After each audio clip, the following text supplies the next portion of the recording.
Hi guys, hello. Good morning, everybody. And like I was telling Miranda, when we came in, we had some thunderstorms last night, so I am a little bit sleepy. And I told her, just like I told my husband this morning when I got up, it was either I showed up with my brain this morning and slept in a little bit, or I showed up with my beauty and got up early to do my makeup. So I opted to bring my brain this morning. So please excuse my appearance. I've been rained on and all kinds of things on the way over here today. But today we are going to be talking about human anxiety and its impacts on dog behavior and training. So I will go ahead and let you guys know that the title is a little bit clickbaity in that we don't necessarily know all of the impacts or how human anxiety does impact dog behavior and training. Really, this is really an ongoing field. It's a really cool rabbit hole that we're going to go down today. And there's still a lot of, just ideas and thoughts being thrown around even by researchers in this area. So we don't have a definitive answer, which I think a lot of people were afraid that they were going to get a really definitive answer that they weren't going to like today coming into the webinar. But I'm just going to go ahead and calm everyone's anxiety. We are not going to have that happen today, okay? So let's go ahead and we'll kind of jump in and look over the learning agenda. And what we're going to go over today really quick. So we're going to talk about what is anxiety and why that matters, why we want to define anxiety. Because anxiety for people can be a lot of different things and mean a lot of different things. So I want to go ahead and thoroughly define that for you guys today. We're also going to talk, of course, about what the science says, but not only with our dogs, but with humans as well. So we can kind of be on the same page about what we actually know about people. And then we're going to talk about how that might be impacting our dogs. And we're going to talk a little bit about what we can do about some of these things, especially emotional contagion, which is really the concept I think most people are worried about when we're talking about this topic. And then we're going to end with when you should get a professional to help you, whether that's a professional dog trainer, a therapist, anything like that. And kind of what steps you may want to take depending on what your situation is at home.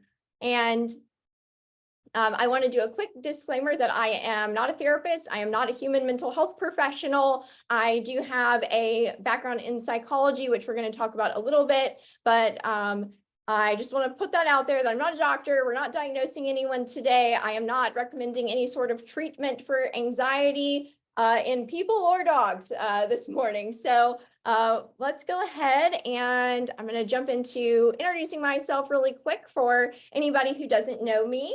My name is Lauren Sal, and I'm the owner of Faithful Years Dog Training out of Braxton, Mississippi, where I specialize in behavior modification and training for aggressive, fearful, and reactive dogs as a certified dog behavior consultant and a certified dog trainer, neurologist.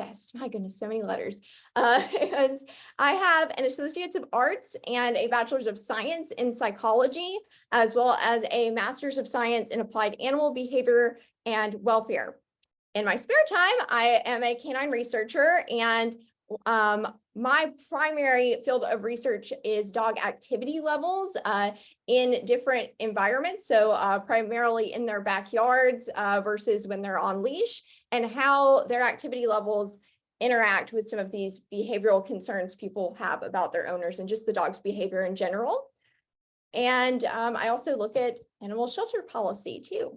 So let's go ahead. Oh, and before I forget, if you guys need to contact me with any questions, because this is for some people a pretty private topic, you are welcome to email me at lauren@fydogtraining.com. Or you can look up on our website, fydogtraining.com as well. We also do monthly webinars and stuff over there. And have different topics going on pretty often too. So even if you're not local, we do have some virtual services for you guys too. All right. So we're going to start out by defining what is anxiety and what are we actually talking about today. So first off, we while this may seem like a self-explanatory topic to many people, it actually can be really confusing because there's so many things that end up getting labeled as anxiety. And some things are more severe than others. In those more severe cases, we're not going to really be talking about them today or touching on those necessarily. How we're going to define this today is anxiety is a natural response to stress, and it isn't inherently negative. Anxiety's purpose is to help us survive and protect us from dangerous situations. It is often referred to as our gut feeling or fight or flight, and it's a pretty normal threat response. And we would never want to be 100% anxiety free, because then we would also be 100% danger prone. We would be completely unaware of our surroundings and just sort of, very naively traveling through life. So even though we see all these products labeled as, anxiety free or stress free, so on and so forth, we don't want to be 100% anxiety free. And we also don't necessarily want our dogs to be 100% anxiety free either, as weird as that sounds. But if you think about kind of taking away that gut feeling, that intuition, then you can kind of imagine some scary situations you could get yourself into without your anxiety. Anxiety is categorized as an emotion. So that's going to be important because we're talking about emotional contagion today for the most part. So anxiety is an emotion. So I just want everybody to be clear on when we're talking about emotional contagion in humans, that you can catch anxiety from other people. And we'll talk about like what that means and what that looks like, because it's often different than what people envision. Anxiety is going to be characterized as an emotion by feelings of stress, worry, tension, or alertness. And I'm not going to go too far into describing anxiety because I don't want everyone to have an emotional contagion effect. So let's go on to the next slide here. All right, so how common is anxiety? Many people, when they think of anxiety, they are going to think of anxiety disorders. So that sort of generalized anxiety disorder is probably the number one that comes to people's heads immediately. However, when we're feeling anxious, it doesn't imply that someone has an anxiety disorder. If you feel anxious, it doesn't necessarily mean you have a disorder, that you have a medical condition. Like I said, anxiety is a perfectly normal emotion that most people, most healthy, normal, functioning people are going to feel at some point in their life, many, many, many times, and we're going to feel different levels of it. So that's all totally normal. Disorders stem beyond the scope of this talk today, however. But I just want us to be aware as we're talking about this, that anxiety disorders are surprisingly common, with an estimated 31% of the US population experiencing an anxiety disorder at some point in their lifetimes. So at some point, you're going to probably interact with an individual that has an anxiety disorder. If you're a dog trainer that's attending today, you're going to probably have a student that has an anxiety disorder. And these people may need accommodations made for them in training situations. And if you fall into this category, like I myself do, I have generalized anxiety disorder and PTSD. So I'm also on the other side of this coin too, where sometimes I would like some accommodations made for me in certain situations where it may be extra stressful. I may be a little more anxious than other individuals going into certain situations if I'm perceiving them as being scary or threatening, right? And the person on the other side of the coin may go, I have no idea what Lauren's so worked up about. But we're going to talk a lot about having empathy for other people today, having empathy for ourselves, and just kind of taking a step back and going, this may not be my experience, but it is their experience, and their experience is just as real and valid as my own.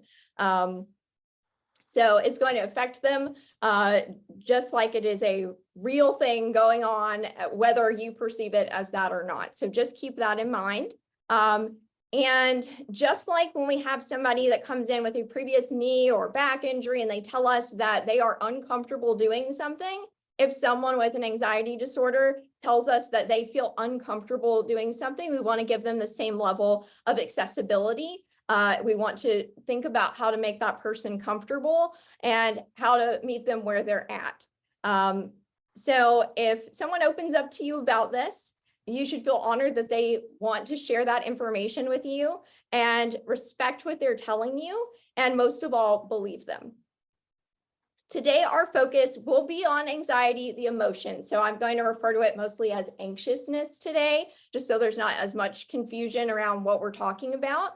And we are not talking about anxiety disorders. But I do want to mention just that, these exist because it is common, and there's a lot of stuff thrown around about this topic about anxiety disorders that is potentially harmful and hurtful to people that have these disorders and are living with them, because we're almost saying, like, because you're anxious and because it may be difficult to control this sometimes, that maybe you're not the best dog owner. So we need to be really careful when we're saying, like, okay, just don't feel anxious and your dog won't do these behaviors. As we start telling people don't feel anxious, it makes them more anxious. So you're really raising that awareness to you've noticed something in their behavior, you've noticed a behavior change, and it's not going to be helpful. Anxiety is not a logical emotion by any means. When we get anxious, we do things that are illogical, sometimes that don't make sense. And sometimes it's even hard for us to explain why we're feeling anxious. So just keep that in mind as we're talking about this today, especially if you have a family member that you think is dealing with some of this stuff and you're not necessarily here for yourself today, but on the behalf of others. So why does all of this matter for dog training? Like, why are we even talking about this?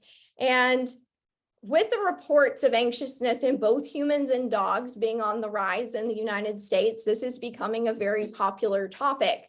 And it's not unusual to see pleas from dog trainers on social media, and then in the comments, other professionals implying that perhaps the human student is anxious. And if they suggest to them to be less anxious, that the situation will improve. Because we're often thinking about dog behavior in this way of, okay, this dog might be anxious and I'm going to rearrange the environment in X, Y, and Z, it makes it hard for us as dog trainers to sometimes not do that with people. So we want to keep that in mind too. And if you are in any sort of helping profession, I find that we often seem to have trouble with wanting to kind of fix the person or get in there and help them somehow. And often the very first thing that people go to is, well, I'll just tell them that they're anxious and I'll tell them to fix it and cut it out and they'll be fine. Unfortunately, it doesn't work that way because we would all opt to not feel any anxiety all the time. We would just turn it off, right? So however, we want to talk about this today because pet professionals and dog owners can lack the needed skills to address these feelings when they come up, and in an ethical way, in a way that's not just pushing down that emotion and kind of hiding it, right? So we want to acknowledge that the anxiety is there and say, okay, you're here, and then figure out what to do from there. So go on to the next slide here. All right, so what you need to know for today is that anxiety in a learning context is very common. So when we're talking about dog training and working with our dogs and learning new skills as a dog owner, that can be scary. Learning any new skill can be scary and frightening. And some of us have had bad experiences with things in a learning context, especially if very punitive methods were used on us in school or by our parents when we got things wrong or incorrect. Learning can become quite a scary thing. And sometimes we're in a group class setting where we might be pulled up in front of other people. So some anxiety about just being judged publicly can come up, right? So we can feel anxious about the dog's safety sometimes during these training situations. We can feel like we're being judged on dog walks if our dog is reactive or aggressive. or if we're even, muzzle training, for example, and we have none of those problems, we can worry about how people are interpreting our dog. If we have certain breeds of dog that maybe we feel like the neighbor doesn't necessarily like, these things can come up in a multitude of settings. And we can also have anxiety just in general about our dog's well-being. Is our dog okay? What is actually going on here? So some very mild examples. If you've ever found yourself asking your dog trainer, hey, don't you think you're feeding them like too many treats? What if the dog gets an upset stomach? Or, hey, do you think we should turn around? This is the house that there's that barking dog, and that always upsets my dog. And I know we've been working up to this moment. I know he's prepared, but what if my dog still doesn't listen? So those what ifs are anxiety. You can have really minor ones, we can have really big ones, right? Where it's like a really big thing that we're very nervous about. What if this happens? What if a dog fight happens? Something like that, right? And some of these things can actually prevent owners from ever seeking out dog training and ever calling a dog trainer in the first place to begin with. So they don't even get to the point of going to the class or attending the private session. So additionally, because like I mentioned, many humans are taught that failure can result in punishment, whether verbal or otherwise. Many people are going to feel the need to be perfect or get everything right in a learning context. And of course, being perfect is impossible. Even for us trainers, our dogs are not perfect. We can't do it. And we're going to make mistakes.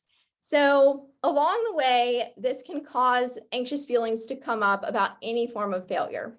So we want to be aware of that and notice that in ourselves, if that is something that happens. And we're going to talk about things that we can do to help ourselves, to be kind to ourselves when we're having these feelings, and set ourselves up for success and make it a little bit easier obstacle to overcome and jump over, so we can move forward, so we can hire that dog trainer to help us, so we can live our best quality life with our dogs.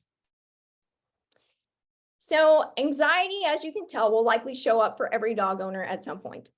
And for many dog owners with a good support system, they will meet this challenge and they will overcome it, and they'll go, man, I'm so glad I did that. Like, I was really nervous about it to begin with, but man, I did it and I feel so much better now. So that builds on our own confidence.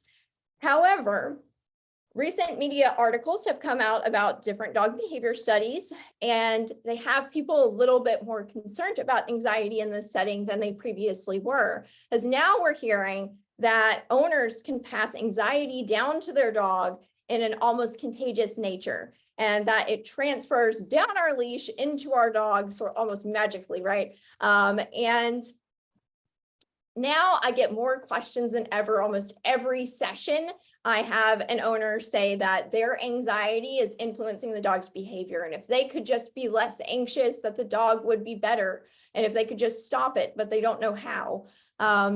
And some people are even worried that they've completely created this anxiety in their dog by being anxious themselves. So by all of this logic, if we just stopped being anxious, it would fix everything. However, is that really what the research is even saying? So I'm here to tell you that we are probably assuming more than we actually know. And that's not unusual with research. It kind of gets taken out of context and we run with it. And that can cause a lot of misunderstanding. And this is one of those topics that definitely there is a lot of misunderstanding floating around right now. But there's also some really good ideas floating around right now too. So first, we're going to talk about emotional contagion in the form of people, and then we're going to move over into the dog side. And I'm going to try to get through this section pretty quickly, but there are references throughout the slides. So you're welcome to pause, Google these, and really get an in-depth read on some of these studies. Our focus is going to be mostly the dogs today, but I do want you to kind of have this background on what emotional contagion is. So the passing down feelings of emotion phenomenon that dog owners are talking about in these situations is called emotional contagion. Emotional contagion is well documented in human-to-human interactions and is often used in advertisement, actually. So, for example, Coca-Cola has this really figured out in their ads. They'll show you a person on a hot summer's day opening up a cold Coca-Cola. You see the droplets of moisture down the can. They take a long drink, and then they have this smile on their face after drinking the Coca-Cola, like it's just completely changed their life, right? And you see them drink the cola on that summer advertisement, and it's also hot where you are because it's the summer. Wow, what a coincidence. And then suddenly you also want a cold Coca-Cola, so you find yourself going down to the gas station to get one. Emotional contagion occurs when other people's emotions and behaviors related to those emotions lead to similar emotions and behaviors in others. So we see that person drink the Coca-Cola, they are very happy, and we go, well, we also kind of want to be happy. We also want to be cool. We're going to go down to the store and we're going to mimic that person's behavior. And we may not even register that this is happening. Like a couple hours later, we may all of a sudden be craving a Coca-Cola and go, well, why on earth did this happen? So later today, if you find yourself buying a Coca-Cola, I want you to think about this moment and how maybe it's emotional contagion. Emotional contagion, however, is not considered an empathetic response. They are different because usually our subjects are not aware that they are feeling what the other person is feeling. And it seems very close to empathy because because emotional contagion commonly precedes empathy. But it is a separate and unique concept. So I want you to think about today some of these studies with the dogs and how what we might be seeing is actually empathy and not emotional contagion. And when you feel empathy for another being, you're not necessarily taking on their emotion. You're saying, I can put myself in your shoes. I understand how you're feeling. And I feel some empathy. I feel some concern for you. I want to help you, essentially. But we're not taking on that emotion and going, because you feel bad, I now feel bad, which would be an example of emotional contagion. Okay, so there is several, this is not even scratching the surface as far as the studies on emotional contagion in humans, but these are some of the most interesting ones I pulled out for us today. These are just a few of the more well-known ones. So one of the first studies on this topic found that babies would cry if they heard other babies crying, suggesting that the other babies were catching the emotion of others in this study. And that was done in 1971. So we've got like a lot of research since then. After that, another study found that when researchers had participants view videos of medical procedures being done to other people, that the participants would have this disgusted or pained look on their own faces because they were feeling for the person getting the medical procedure.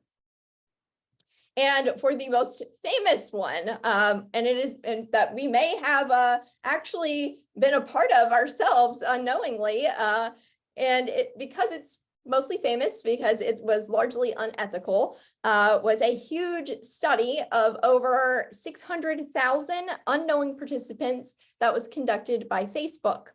Facebook users were selected at random by Facebook to participate in this study. And what they did essentially, they wanted to show whether there would be an increase in positive or negative emotions if they showed us more positive or negative media over our Facebook feeds. And they found that emotional contagion was present in an online space as well, because the participants who were shown more negative content, they were more likely to follow up and post negative Facebook statuses on their own feed and put out more negative content. And the positive side, where the people were shown the positive content, they were more likely to post positive status updates. And the final study we're going to cover today for humans displayed that whether in real time or video, emotions seemed to be contagious at a similar rate. The researchers had participants in this study watch another person solve difficult math problems. Now, keep this study in mind because there's a dog version of this that was recently done. And I want you guys to see the similarities and where they got that inspiration from, essentially. And the researchers had these participants watch these people solving these difficult math problems, which was inducing stress in them, right? They're like, oh my gosh, I don't know how to do this. And one group watched via a one-way mirror and the other watched over video. So 30% of the one-way mirror observers had a cortisol increase, and 24% of our video observers had a cortisol increase.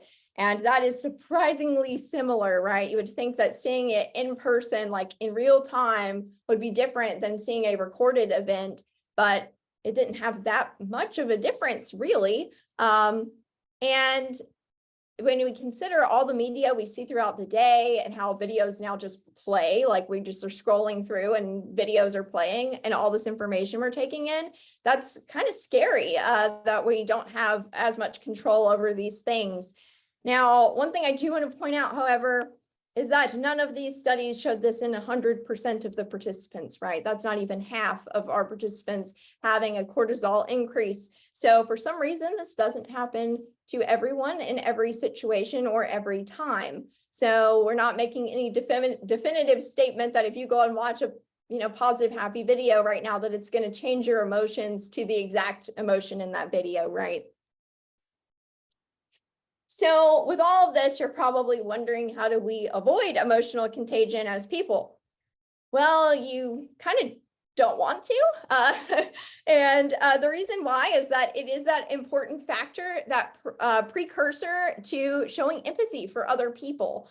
And it also is a two-way street. So we have that ability to take on negative, but we also have that ability to take on positive emotions too. And if you start thinking about this, you can really start harnessing it in your daily activities and stuff, and being aware of what things you're watching and taking in, and trying to sort of manipulate emotional contagion to be helpful to you instead of hurtful. And this is also going into, if we have any therapists here, why it's important to set boundaries with people who might be more negative in our lives as well, because we can get that emotional contagion effect from them. So emotional contagion is not necessarily the enemy here, and it shouldn't be seen as one. As you can see from these studies, because we didn't have that 100% of the time cortisol level increase in all of these people, that just being exposed to others who feel stress is not necessarily going to make us stressed out all the time. It's a concept that's probably going to differ from person to person and how it affects them, just like some people are going to be more empathetic than other people. And this could happen for a wide variety of reasons. This really is going to become a problem when a person around us is extremely emotional or is always feeling more negative emotions. And most of us have met these people at some point who can feel draining because they seem to always be upset or they're always complaining. Emotional contagion is probably part of the reason why these individuals can start to feel exhausting to be around.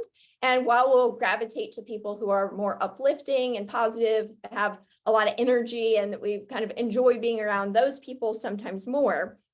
One way to lessen the negative effects of emotional contagion is to engage the person that is, kind of our energy drain person. Lift them up and try to engage them in something that uplifts their mood and the mood of both parties. So we can try to combat it by trying to sort of cheer them up, right? Which is a concept a lot of people know, and it's sort of our go-to. It doesn't always work in changing the emotion of the other. Like I said, emotional contagion is not 100% of the time going to work, but we can try if we have to have that person in our lives. And we want to remember that that is a two-way street. So if it's not helping, and they seem to be an energy drain on you, we can limit our time around that person as well. So this is a good detail to keep in mind as we start exploring whether you as a dog owner are actually going to impact your dog's emotions. Just because you're feeling anxious doesn't mean we can't make it extremely hard for you to stay anxious. Sorry about that, guys. And rearrange the environment by taking, and so we want to rearrange the environment just like we would for our dogs, make things less stressful, take away any stressful training goals, like big goals we have, and take tiny, tiny little baby steps, just like we would with our dogs. and we want to take breaks often. Also, just like our dogs. So you have less to worry about going into that training session. Don't go into a session and go, I'm going to fix this whole behavior. It's going to be done. It's going to be perfect. We're going to, I'm going to click at just the right moments every single time. The dog's going to behave perfectly. You're going in there with much smaller goals, much more achievable goals, and we're rearranging the environment. So if you are going out on those walks in a busy neighborhood and your dog is barking and lunging and upset, maybe we don't go out to such a busy neighborhood. Maybe we go out to a bigger space where there's less people around, and that's going to work out better for you. And you may need to stay at a certain level for a little bit longer than other people. Maybe you're just not comfortable yet, even though your dog is ready to move on. That's totally okay. There's nothing wrong with doing a little bit of extra practice at that level and then moving on. Your dog will be happy to get the treats and do the easier behavior and get paid. So the only person worried in those situations about that moving forward is generally you. If you feel like you're being pushed forward by your trainer, tell them, hey, I'm not ready for this step yet. I would actually like to stay here at this step for a while. Us as trainers, we see a lot of people that rush, hurry to get to that end goal. So we can also have that rush, hurry, let's get to the end goal impression that we give people sometimes. So if you tell your trainer, hey, I just want to stay here and work on this, I want to get this down and I want to feel confident there, I'm telling you, you're going to be your trainer's favorite student. Like literally just tell them, as we never hear it, and hearing it and hearing that somebody wants to kind of sit there and go through the whole process, make sure everything's good, everything's solid, and they want to thoroughly practice so they feel confident. That's what we're there for. And if you tell us that, we're not going to be disappointed.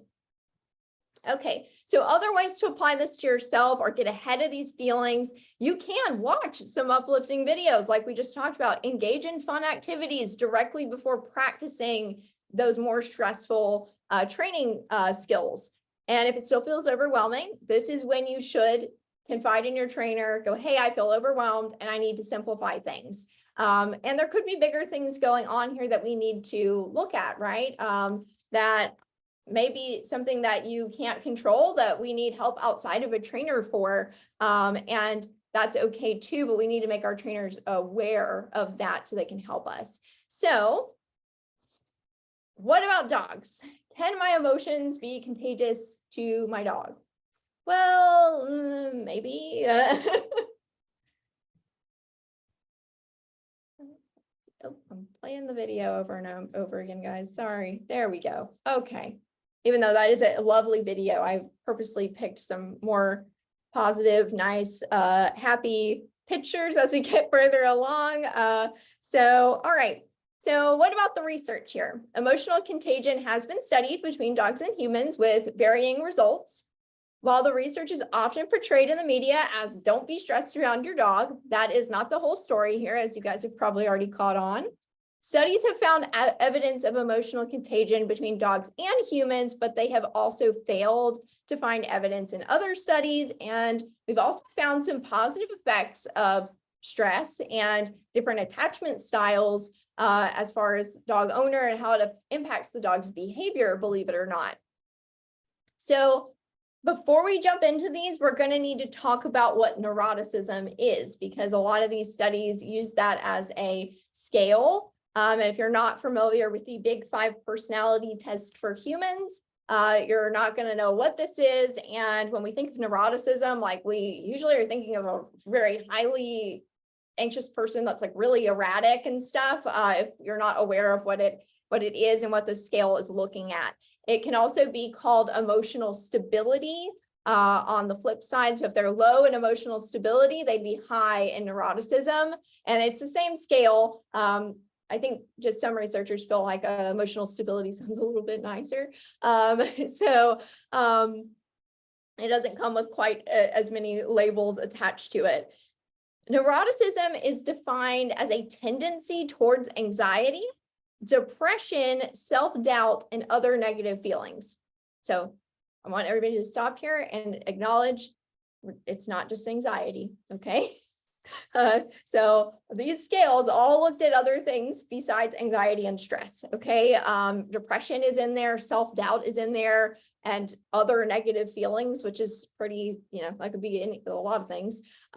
So keep in mind that that scale is not just looking at how anxious the person is, and none of these studies looked at just anxiety particularly.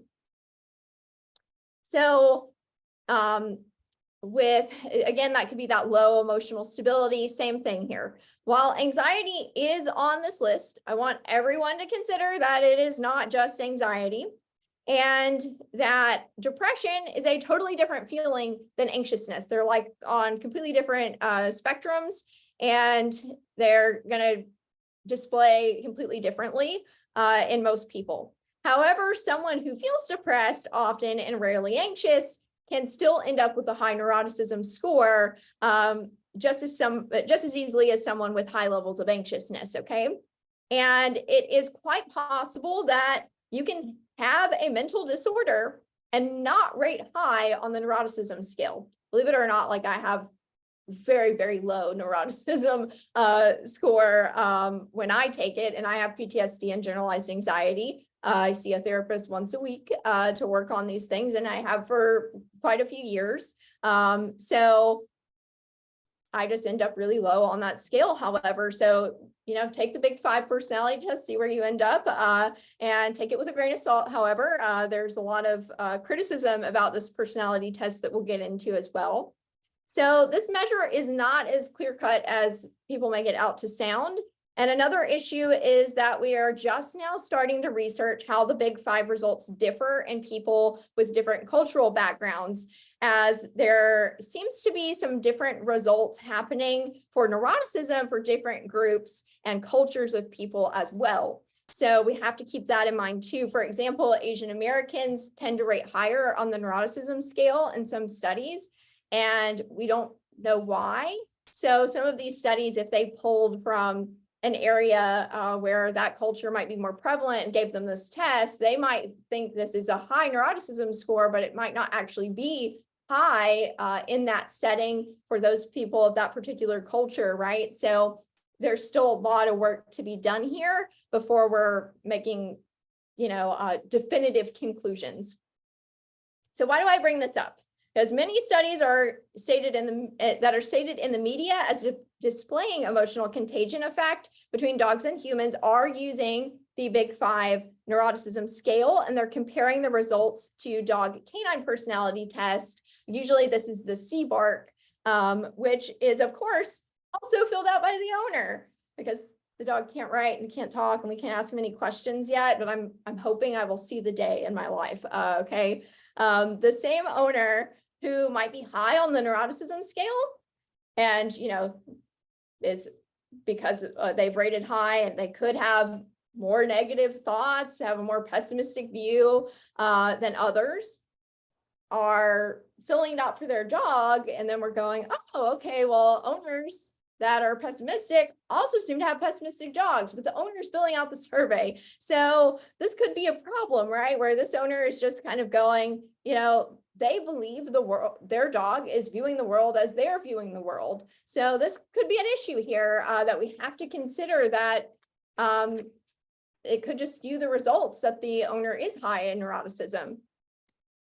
So one of the more well-known studies that is often used in media as proof of emotional contagion in dogs is a study conducted by Dodman et al. In 2018, which was called Associations Between Owner Personality and Psychological Status and the Prevalence of Canine Behavior Problems.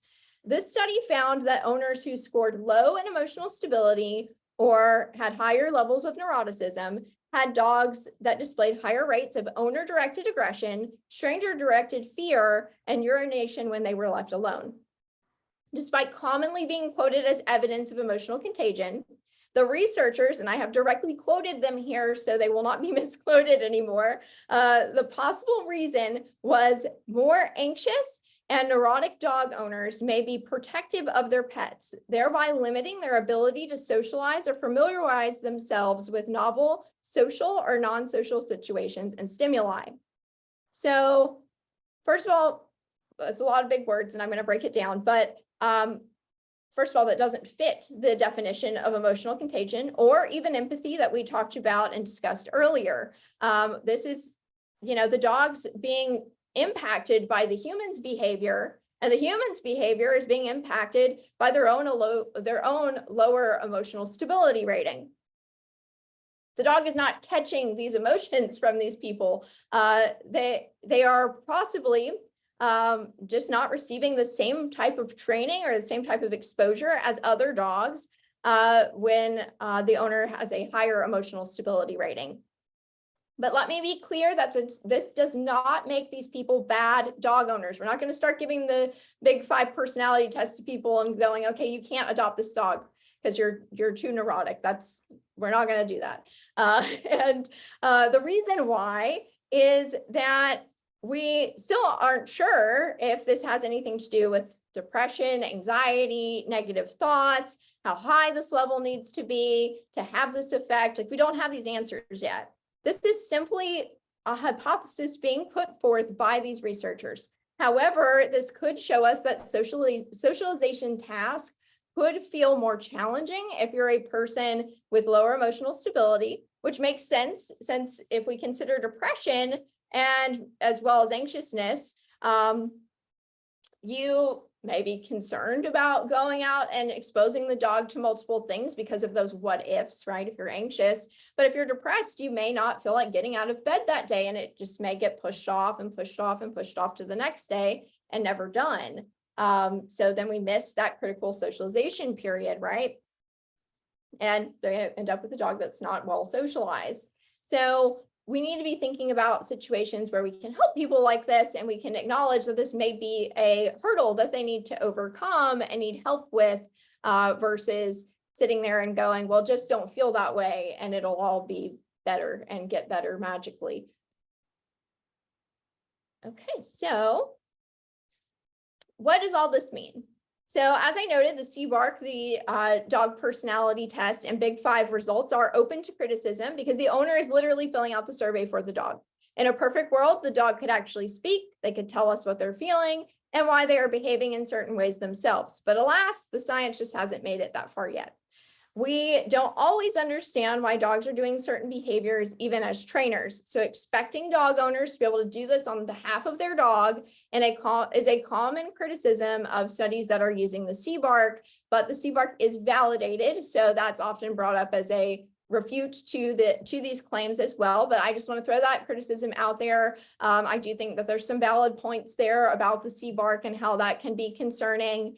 And just be aware that it is validated and it seems to be measuring something in our dogs and their behavior. But as far as comparing how, we're going to agree on how we rate a dog for the CBARC as people based on the Big 5, there's really been nothing done there as far as research that I could find anyway.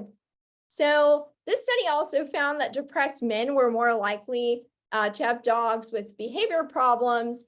They were more likely to respond to dogs with behavioral problems aggressively and punitively. And they could also be ranking lower on that emotional stability rating because of depression. So it could be that the issue lies more with depressive feelings than anxious ones. Depression can cause one to stay in bed, want to isolate, also decrease their social circle. So because it's more difficult to socialize when depressed. So it could just be, we don't see these dogs socialize as much because the owner doesn't have as many people that are in a strong support system with them that want to come over and help them socialize the dog to other people. The dog kind of just stays home with them, and them and the dog are fine with it until they go out in public and go, whoa, okay, the dog is not okay. What's going on? These owners might have less support, be more frustrated, and lean into training techniques that have been shown to increase certain behavioral problems in dogs. The male factor here is just proposed to be a factor because men are more likely to feel anger and frustration in addition to depression than women. So that could be the explanation as to why there seems to be that male-female difference here. Not that necessarily men are more prone to aggression or anything like that. Our personality traits may interact with our dogs. However, this is not necessarily evidence of emotional contagion, okay? So these are a few other studies we're going to go over really, really quickly that you guys, like I said, you can look up these references and check them out, read into them further. But I think that they added some, value to our talk today. Owners of dogs which were aggressive towards humans had higher scores of neuroticism compared to other owners. So that's, again, that neuroticism component coming in here. You can see where the media is kind of grabbing these things from, right? But dogs of owners with higher scores in anxious attachment were less aggressive towards strangers and more sociable, while owners with avoidant attachment owned dogs with higher scores for owner-directed aggression. Again, researchers hypothesize that it's likely that these owners display different behaviors around their dogs that affect the dog's ability to be social, or they're more likely to be attracted to dog breeds that display aggression because they have that avoidant attachment, right? They don't want like a clingy dog around them all the time. So maybe that more antisocial dog is more up their alley and looked a little bit more appealing in the shelter. Anxious attachment has not been shown to increase aggression in dogs. So constant seeking of support and closeness, clinginess, and controlling behavior is associated with anxious attachment. And this is the exact opposite of what we see in human children relationships with their mothers. Children with mothers with anxious attachment were more likely to show increased aggression. And I think that some of us that, if you are a mother, you've probably been given advice about, not spoiling the child, not, clinging to them, not co-sleeping, not doing this, not doing that, because it can affect their behavior. And I think some of that spills over into why we accept this information for dogs, that we shouldn't be anxious. I see it, females are especially prone to ask me about this stuff and being concerned about it. I was going to say in this talk, I've never had a man have any concern about it and ask me if their anxiety was going to be a problem during dog training, but I actually had the first one this week. Then so it seems to be like it is spreading, like the myth of this is sort of spreading to other people now, and going into other groups that I haven't seen it in before. The researchers concluded that owners' aggressive tendencies, dog training and socialization history, and more in-depth exploration of the owner-dog bond is a more important social, okay, sorry guys, hard word, measures for further study. So that this was really not an important measure, that we shouldn't look too much into this, and that we really needed to look at how the dog was trained, the socialization history, and if the owner was more prone to being a bit more aggressive or punitive when the dog misbehaved. That was more important, and that we should focus on that versus whether or not we can control the attachment the owner has to the dog. Individuals scoring higher in emotional stability had a lower risk of having been bitten by a dog. However, males were 1.8 times more likely to have been bitten in their lifetime than females. So these could be the same male individuals that were found in Dobbin's research study who were more likely to own dogs with aggressive behaviors. Maybe depressed male populations more likely to own these more aggressive dogs for some reason. Maybe they gravitate towards certain training techniques. And I want to point out that this group doesn't get any attention at all. Like, we just don't really talk about it at all, even though there seems to be a bit more of a danger there, and something that we need to look at, and we need to figure out as trainers and pet professionals, not necessarily dog owners, what we can do to help them, how we can reach them. I've definitely never had a male client come in and say, I'm really depressed and I need help with my dog. And I think I've made his behavior this way. And I think this is why he's biting me, because I'm doing X, Y, and Z training techniques. So it's just not brought into the forefront, and we need to talk about it a little bit more, I think. While this study did show dogs and their owners' acute stress levels seem to have a contagious effect, it found that owners low on that emotional stability scale were lower in cortisol. Uh-oh, that breaks everything, doesn't it? Therefore, they were less likely to have stress to transmit to their dogs to begin with. Researchers stated that there was some indication that humans scoring higher on neuroticism form a strong attachment bond to their dogs, and that these individuals, to a greater extent than others, use their dog as a social support whilst also simultaneously functioning as a social supporter for their dog. So this in turn may lead to a positive modulation of the stress response for both parties. So if you're a little bit more anxious, you may lean on that dog more for social support. The dogs actually seem to like that, prefer that, and not be impacted by it, which is very interesting. And I think that goes into how some of our psychiatric service dogs are actually helpful to people, right? So and Miranda, I'm probably going to go a tiny bit over. I'm going to skip some slides, but this is important. So I'm going to, is either the two new studies that have been added. So I'm going to go over them really quick.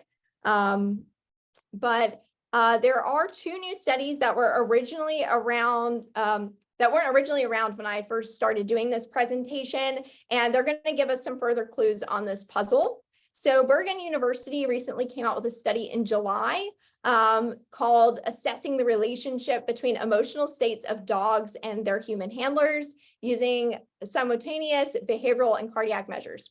A very complicated long name like most research, but I wanted you guys to have the name to look it up easier. So they exposed handlers unfamiliar with the dogs in the study to stressful stimuli. There was 40 dogs in the study, and that stressful stimuli for the humans was a mild verbal stressor that they exposed them to without the dogs being present. And then they recorded heart rate and behavioral data of both the dogs and the people. So they had a calm group of individual unfamiliar handlers, and this was in a vet clinic setting. They were really looking at like how the vet tech handling the dog or the vet handling the dog should behave and see if that emotional contagion effect happened here. So dogs with a known excessive fear or aggression towards humans or other dogs were not used in this study. So these were relatively stable dogs as far as the researchers were concerned. There were no strong patterns found in the heart rate data that was collected among the humans across all the handling sets, across all the sessions, and any pre-handling activity that they did. So they did not find any support for emotional contagion between dogs and these unfamiliar handlers in this study. Perhaps, they said, due to the brief time that the dog was spending with the handler, that could be why, that they're unfamiliar with that handler. What they did find affected heart rate was the dog's familiarity with the area. So the more sessions they did in that area, the less stressed the dog seemed to be in that environment. So being familiar with the human, being familiar with the environment seemed to be more important here for their stress level than whether or not the handler was stressed. So I want you guys to kind of consider that, again, that's that not 100% of the time emotional contagion is going to occur. And that's specifically what they were looking for here is emotional contagion, and they couldn't find it. So let's see. That's everything for those. Oops, I got this in here twice. All right. So is everybody confused? Because that's what happens when you actually start reading the research. It starts to get really confusing really quick. There's a lot of contradictory information. But I think this speaks to the fact that this is a complicated topic, and that it depends. It depends on the dog, it depends on the humans, it depends on whether or not the dog is familiar with the people, so on and so forth. It's a lot more complicated than what we are starting out with here. So, oh, and I've totally forgot on this last slide to go over, let's see, that additional study. So they have found, there was another study by Wilson et al. That found that dogs seem to pick up on the odor of stress. So they basically presented dogs. Now there was only 4 dogs in this study, so I want people to be aware of that too. But they were very successful in detecting the presence of stress in the participants in their breath and sweat samples. So they were able to alert the researcher to the samples that indicated stress 94% of the time in over 720 trials. So that's a lot of that's pretty accurate, right? So they're pretty sensitive to the smell. Of course, they didn't look at, you know, how stressed the person was. They just knew that they were stressed from looking at their heart rate and blood pressure before they took these samples. So they knew that they had physiological signs of stress, but not whether or not the person was actually aware that they were stressed out, or how they didn't ask them how stressed they felt or anything like that. If they were happy, sad, angry, any of those things. So the dogs weren't catching these emotions either. The dogs were just detecting, okay, I smell this and I can tell the difference between a human that's stressed or not. And these dogs were trained to alert to it. So it doesn't help us too much in understanding the emotional contagion aspect, but I do want people to be aware that that is something we have just recently found and might be a mechanism at work here. But I don't want it to freak you out where you're like, oh my gosh, like, you know, if you're a relatively anxious person and you're stressed out a lot, that's probably your smell to the dog. So the dog is probably used to it by now.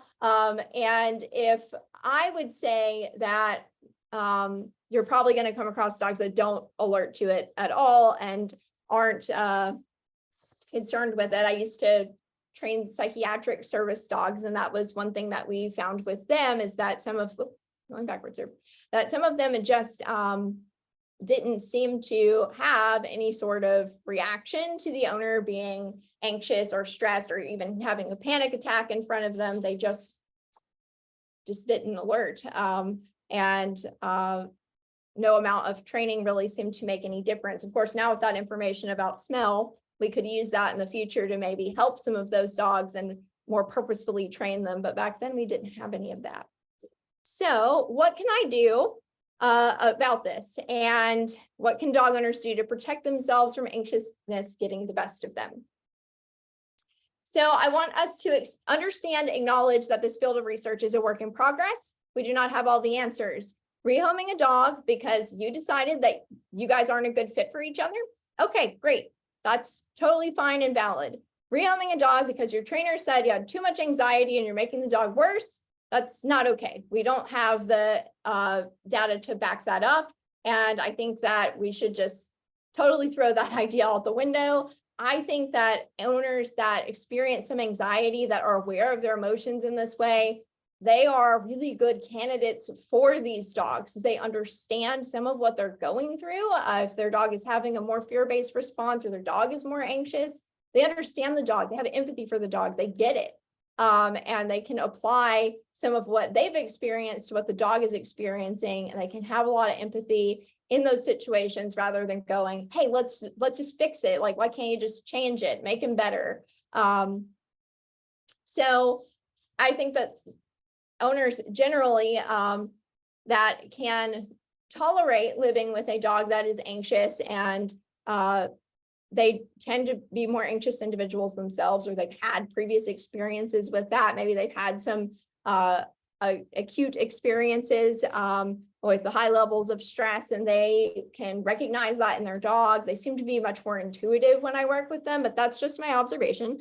So anxiousness and nervousness are normal, like we talked about when you're learning a new skill.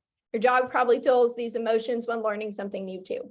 And it's probably not relative to whether you're feeling them or not. It's just something that happens while we're learning. It can be a little bit stressful. And that's okay. The goal is low stress, not the impossible zero stress. So I want you to acknowledge those feelings, and then we're going to figure out ways to make ourselves more comfortable next time, break it down into those small pieces, and then approach the task. Building confidence is key here. Having that confidence that you're going to go in and that you are going to rock it. And we do that by breaking things into small pieces, being successful in those small little pieces, and building up, and not trying to tackle the whole mountain all at one time. So addressing stress outside of training, you can do breathing exercises, mindfulness, yoga, massage, meditation. All those things have been linked to decreased stress. But really, at the end of the day, this is not about me lecturing you about self-care, but it's really about what you enjoy doing. And if you enjoy something, if you enjoy certain types of media, like I really enjoy horror movies and I find them really fun to watch. I don't really get an emotional contagion effect and get scared from watching them. So sometimes, like before bed, I will de-stress by watching a horror movie. It's pretty weird. It's probably pretty unique to me, but that is something that I do to de-stress at the end of the day and just kind of watch my favorite horror movie and chill out. So if you have something weird that's not on this list, if you go, yuck, yoga, yuck, massage, somebody touching me, I don't want any of that. Come up with your own thing. That's totally fine. And it can be your own weird thing. If you can't train that day, it's okay. If you are just a mess, if you've had a bad day, if you're going in with a lot of negative self-talk, skip the session. It's okay. Skip the class. It's all right. You may be better for it and not going in that day if you can't kind of get yourself in the headspace before training. So we don't want to point out anxiousness in others too. So don't go up to somebody in your dog training class and go, hey, you look really anxious. Like, I just wanted you to know. We don't want to do that. And we don't want to do that as dog trainers either. So journaling and therapy can also be extremely helpful if you have a challenging dog. And it sounds really weird because people are like, I'm going to go to the therapist about my dog. But if you're already regularly seeing a therapist, talking to them about this 1 or 2 sessions, you don't have to go spend years in therapy talking about your dog. But having a couple sessions with them, you would be really surprised how they can talk to you and help you, even though it's not a human on the other end. So what to focus on instead? We are not going to diagnose or treat our dog. We're not going to decide because we have anxiety that they have anxiety. So that's first thing. Build relationship with supportive people who encourage you. So we want to have people around us that are encouraging. Don't come ask somebody to come over and meet your, fearful dog. That's like, oh yeah, well, if you just, make him go out there and get over it, he'll eventually get better. If they're not supportive of what you're doing, you might want to just keep them out of the picture and just find those people that are going to be on your team, or at least listen to you and be open, right? And practice, practice, practice. So build confidence and build up your, those small, tiny little steps. Watch and do something enjoyable for your training sessions. So try to, catch the emotional contagion bug here and catch positive emotions before sessions. Like I said, doesn't always work, but you can give it a try, see if it works for you, see if it works that day. I like to watch like, those like self-help, self-improvement talks, like those things that kind of like pump you up before big speeches and things like that. You could try that. So we want to fight emotional contagion by showing up well-rested, happy. We don't want to be burnt out. And if we need to reschedule, we reschedule. And if you feel overwhelmed, ask for the help of pros. So that could be a dog trainer. That could be a dog behavior consultant. If you have a dog with more advanced behavioral concerns, more serious things going on like biting, barking, lunging, all of those things. And you really need like some serious one-on-one help there. Or talk to your doctor or your therapist if you're feeling like it is just every single session, it is so hard to get over and nothing is helping. No amount of small breaking down seems to impact things. Because that could be a sign that we've got something else going on, especially if you're feeling it outside of dog training and, and feeling it in your daily life in other places. So if you are one of the below, you should seek professional help from a certified dog behavior consultant and or a human therapist. If you have had panic attacks during training sessions while walking your dog, and you haven't previously been diagnosed with a panic or anxiety disorder that would cause something like this. So if you're just so worked up that you just fall apart while working with your dog, it's that nerve-wracking. It's time to bring in some other support systems and build your support system so we can get you back on track. If your dog's bitten you or others and it's affecting your ability to interact with your dog like you used to, if you're afraid of your own dog, we want to bring in people to help. If you or your dog have had traumatic experiences with a dog professional in the past, as I've had some that have had some really scary experiences and they're very scared to even hire a dog trainer or someone to come in and help, then that might be a situation where we want to talk to a human therapist about it, get over that little hump so you can bring in someone to help you with your dog if you still need that professional help. So I am so sorry for going over today, guys. This is what happens when I don't pre-record. I talk too much, but I thank you all, and I will stay for a live Q&A if Miranda has time. If you have any additional questions, I will say with the research, we really want to, I'm going to mostly refer you to the researchers themselves for answers to those questions. Most of them are pretty happy to help there, but I can give you some minor details in what I have from just the paper itself. And if you have any other questions that are more private, you can email me at lauren@fydogtraining.com. So thank you so much for having me, Miranda, even though I talk way too much. That was awesome. That is a ton of information. Folks, Yep. if you have any questions, feel free to put them in the chat box now, since we have Lauren for a few minutes. So I know, Lauren, you gave us a great kind of TLDR. What are the main points? If you could be the soundbite person telling the media what to say, what would be some of your major takeaways that you would give? Yeah, so my major takeaway is that we shouldn't exclude people that are more anxious people, more stressed people from dog ownership. That we shouldn't say that it's going to necessarily impact the dog's behavior overall, because I find that some, like I said, like some of those owners are just so intuitive about what is going on with their dog. And I really would love to see some studies on that and just how that intuition maybe affects what they're choosing to do with their dog as an owner. Are they seeking help sooner than other dog owners, for example? Are they recognizing that problem sooner? Because I do see them show up well before some of my other clients who don't recognize some of those behaviors as anxiety in their dog. So I think that I would like to see stuff like that. And I would like to see that we're talking about that this is a work in progress, right? Like this is stuff, I gave you 2 studies that were just in the past 6 months. So that are just kind of nailing down like, okay, this might be how the dogs are even doing this. Like we don't even know how they're doing it. So yeah. So Becky asked, I'm interested in how to see signs of a dog's anxiousness. Our dog is not aggressive or fearful, but obsessive. Yeah, so hang on 1 second, guys. My husband is snoring. I put him to sleep. Hey, Kyle, can you wake up, please? Thank you. He talks in his sleep, and he started kind of talking to me during the presentation. I don't know if you guys saw it, but it might be watch the recording back. But yeah, so there is a good website called silentconversations.com that has a whole bunch of pictures of different dog behaviors and descriptions of those and what they could mean. But dog behaviors, there can be so many different things associated with one single behavior, like tail wagging can mean a whole array of things. It can mean happy, stressed, scared, all kinds of things, depending on the dog and the tail and the context and all this stuff. So I would definitely encourage looking at that website, looking over it, and writing down context of when those things are happening, and then going and looking at the behavior and going, oh, this is the behavior I saw, and looking it up. It's almost like a little encyclopedia of dog behaviors on that website. I love it. It's really cool. Awesome. Someone else asked or had a concern about emotional support dogs, or I'm guessing sort of psychiatric service dogs as well, that owners sometimes don't consider their needs, at least from what they're seeing in Brazil.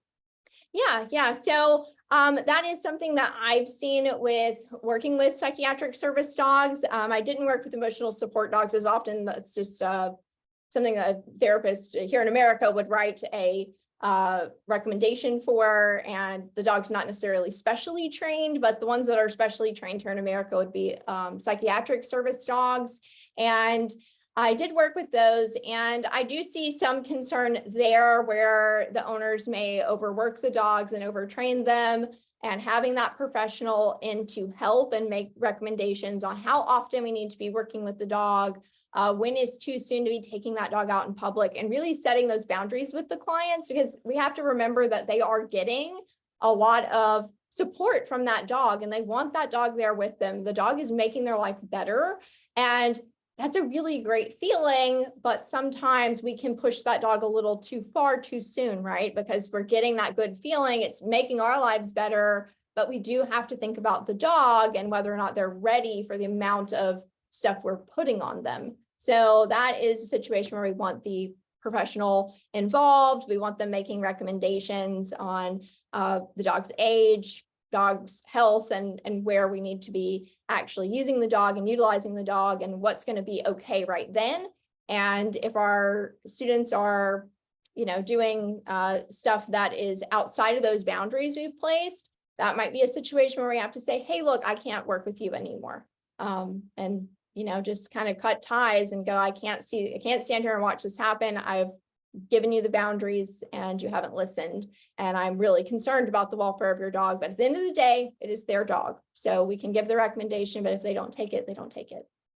Yeah, absolutely. I think there's a really important distinction between that anxiety or the anxiousness and behaviors that may stem from that. So again, me being anxious, there's a lot of, complexity to whether that might pass to a dog or not. But if I'm anxious and thus I am jerking on the leash, or if I'm doing things, obviously that's going to have a different impact on dogs. So if we have service dogs that we're expecting to do different things or expecting to tolerate certain things, that becomes really complicated. Yeah. And there's certain individuals that are recommended service dogs by medical professionals, and they find they're not well matched for them. I had plenty of teams that, especially with psychiatric conditions, that said, this makes me too anxious. Everybody's looking at me, like it's drawing a lot of attention to me, and it's actually making me worse. So being aware of that too, that just because a dog is there, it doesn't magically make them better, and not everybody needs that. Like we have to think about it as an individual medical treatment, and maybe that's not the right treatment for them and they wanted to try it and it didn't work out, and that's okay too. So if we're seeing the human is really anxious and the dog is almost making it worse, we have to consider that too. So, but I'm not too worried about them catching the emotion of the owner in that case. A lot of times these dogs are especially bred for these types of things. And like I said, some dogs just did not alert before panic attacks. They had no reaction to the owner having a panic attack and just didn't care. And I'm not going to say the dog maybe didn't have empathy, but they may have been very used to it, desensitized to it, whatever was going on there. There could have been many things happening. So, and keep in mind, again, we're talking about disorders there, which is different than our general anxiety. So another question, what about working with stressed shelter dogs? So the human anxiousness side, when you're getting involved with getting to know stressed dogs. Yeah, let me, so what you need to look at is that study from Bergen University, which was the one that came out in July. And I want to say that was Grigg et al. 2022.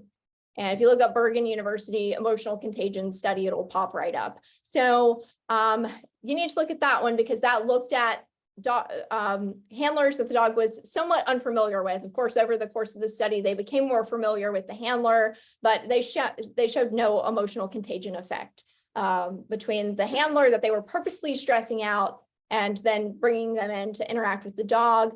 It didn't make a difference. They found that the familiarity with the area and the familiarity with the person over time, just gradually being introduced to them, the dog's anxiety levels dropped. So as they get more familiar with the shelter, as they get more familiar with people, we might be looking at, are they getting, are we decreasing stress there? Because I mean, we also have things that can be going on with our dogs that are similar to disorders in people. So sometimes some of these dogs also need medication, medical help. We need to assess for pain. And there's stuff beyond the scope of what we talked about today going on, especially in a shelter setting, right? So if we're not seeing that they're starting to kind of calm down a little bit over time of just being in there, then I wouldn't be as worried about the human anxiousness aspect for that reason. I would worry more about the human safety at that point. Like, is this person in their right mind enough to work with this dog? If they're that nervous, we don't put them in there with that dog. Like I said, anxiety is it is to protect us. That gut feeling, we want to listen to it. If they say, I don't want to go in that cage with that dog, do not make them go in there. They might be onto something. Okay. Yeah. And I would say the flip side of that shelter dog situation is that when you are a human and you are watching dogs who are really stressed out, that can, for a variety of reasons, make you really stressed out. And so the aspect of deciding how much you can tolerate, knowing that you are very likely to see those stress signals and be stressed, that is absolutely a thing that happens. And so folks who volunteer or work in shelters have to be very careful of protecting themselves against that. That is very difficult. Yeah. I mean, there's so much complexity and things that could be going on there. And honestly, a lot of this is a situation where you say, hey, I see that you're uncomfortable. What can I do for you? Instead of going up and going, hey, I see you're anxious, like cut that out. Like if you just get over that, this dog will be, you'll be confident. He'll be great with you like he is with me. That type of recommendation, right? So some of it is just going up and going, hey, I see that you're uncomfortable. What can I do to make you more comfortable? What are you feeling? Like what's going on? And I've done that so many times with dog owners. And they tell me, well, I see him doing this thing. Like they will sometimes pick up on things that I have missed. And they live with the dog, like they know the dog better than I do. I see the dog for a few hours its whole life, and they are 24/7 with the dog sometimes. So sometimes it just asking the person what they're seeing, what's going on, and actually listening to them and taking in that information yourself is a good idea, especially in a shelter setting where we don't have a history on all those dogs all the time, right? Yeah, absolutely. And to come back to the point that you made about, either reaching out to therapists, things like that, there's a lot of anxiety that can come with, especially having a dog who has behavior issues. And sometimes there's PTSD if it comes with that. So I am a big fan of reaching out to the therapist and talking pretty openly about those things. I think especially if you work with dogs, there's this tendency to think you should be able to tolerate things. And I'm someone who has definitely worked with my therapist over behavioral euthanasia, over dog fights, over dog bites to people and things that I have witnessed. And I've struggled with those things bleeding into my own life with my own dog. So those are definitely things where when you feel like you're getting really anxious, sometimes it's not about, oh, is my dog going to pick up on this? It's, is it worth it for me to go for this walk today? Is it worth it for me to do this thing today? And kind of honoring sometimes we're anxious about things, and that's okay. And that can be protective. So maybe it's worth listening to that. But definitely we get that a lot of times from people saying, oh, I'm really anxious because my dog is doing these things and I feel bad about it. And it's like, well, no, your dog has bitten you, or your dog has bitten your friend, or your dog has gotten into a fight and now you're stressed about it. Of course you are. That makes perfect sense. Yeah. And sometimes it is just pointing out to the person, like, this is totally logical and you're not going crazy. And that this is like anyone, would feel this in this situation, and just pointing that out sometimes and just having that empathy and going like, if I were in your shoes, I would feel the same way, and letting them know that, because sometimes we just sit there in our heads and go, oh, it's not real, it's not actually happening. It's not really a problem. It's more me than it is the dog. Those types of things I hear a lot. And sometimes we do have to acknowledge like, hey, this dog is actually potentially dangerous. Like you have seen them bite somebody, you've been bitten by them. And we need some more management here. And like the stuff you're feeling, you are actually recognizing a threat here in some ways. And that doesn't necessarily mean that dog was, I'll hear a lot of things like, well, he bit me because I did this stupid thing. Like I did something I shouldn't have been doing. And oftentimes that is why bites happen. But now you realize, okay, there is like a threat. There is a possibility of pain, and your brain realizes that when we're interacting with the dog. So even small things like that, if you get caught up on it, talking to the therapist. Like I said, I talk to my therapist every week, and she knows nothing about dogs. And we talk about dogs, dog training, dog clients and stuff. And it is just like any other work relationship or human relationship going on. And she gives me some great insight and some things to look up that I maybe don't know about as a dog trainer, or don't have as much experience with, or different terms, and I can go and run with it and do all this research. There you go. Okay. This has been so much great information. I'm very excited to have this be up on the YouTube, hopefully tomorrow, again, as long as YouTube cooperates with me. And I will send out the link to everybody. Again, there are no other webinars scheduled right now, but hopefully in the next month, we're going to have a whole schedule for next year be putting out. And so lots of fun stuff to check out in the future. Thank you so much for tuning in. We will see you soon. And Lauren, thank you so much for this awesome information. We're really excited to get it out to more people. Yeah, and thank you so much for having me and everything and listening to me blabber and everything. And I thank you guys for being here so much and listening today and everything. And this is important information. So especially around the holidays. So go out and tell family and friends and There you go. Spread the word. Your anxiety, probably not the cause of your dog's anxiety. There you go. Snippets for the world. Awesome. Everyone have a good one, and we will see you next time.